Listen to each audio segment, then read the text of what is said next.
Halo, perkenalkan nama saya Hilda Dwi Karnia Sintika Padang, NIM 2002110405. Di sini saya akan menjelaskan cara mengerjakan soal ujian akhir semester untuk mata kuliah Mekanika Kekuatan Material. Semoga dapat dipahami.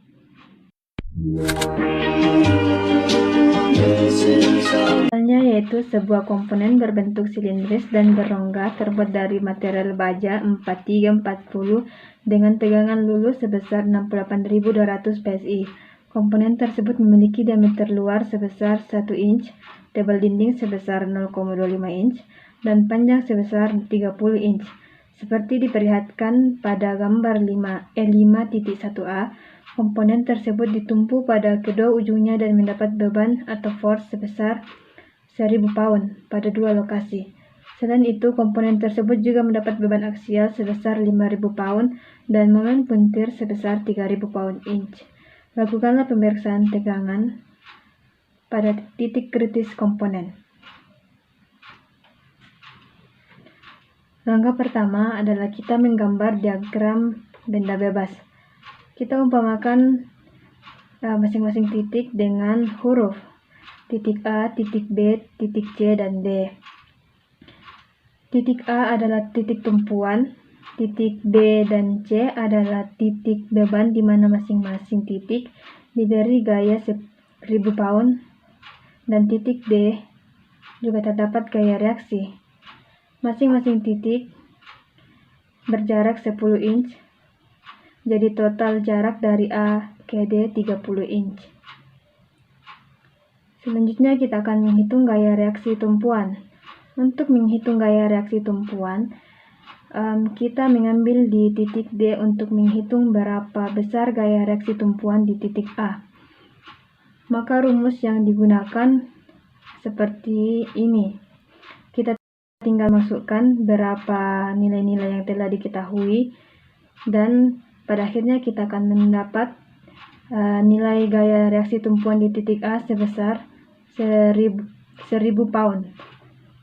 Agar seimbang, gaya di titik D juga harus 1000 pound. Dari diagram momen lentur ini, titik yang akan kita tinjau adalah titik B, di mana besar momen lenturnya adalah 10.000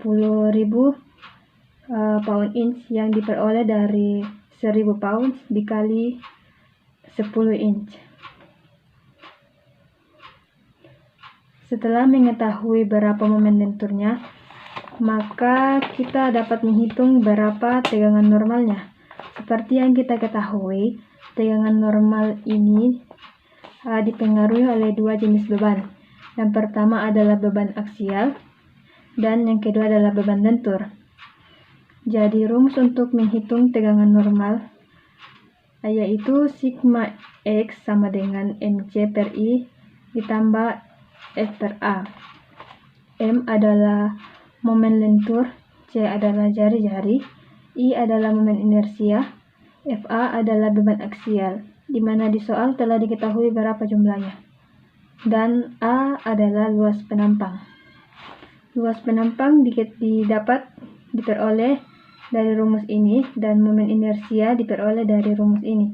Kita tinggal masukkan berapa nilai-nilai yang telah diketahui.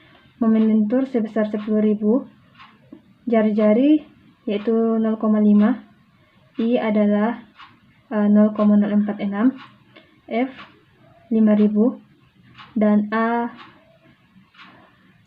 0,589, sehingga diperoleh tegangan normal sebesar 117.184,6 PSI. Tegangan normal telah diketahui.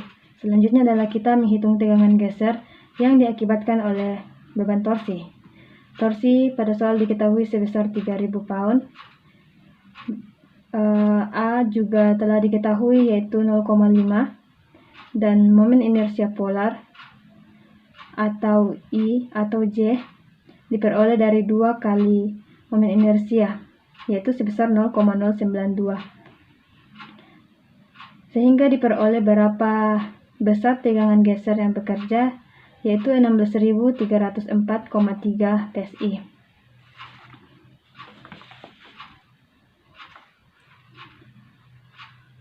Selanjutnya kita akan menghitung transformasi tegangan dengan menggunakan rumus transformasi tegangan. Yang pertama adalah kita menghitung berapa tegangan utama maksimum yang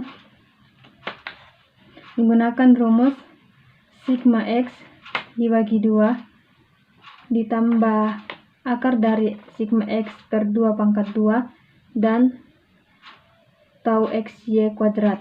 Sebenarnya di sini ada sigma Y, tapi karena nilainya sama dengan 0, jadi tidak usah dituliskan. Kita tinggal memasukkan beberapa nilai-nilai yang telah diketahui sehingga sigma 1 atau tegangan utama maksimum dapat kita ketahui, yaitu sebesar 119.410,7 PSI.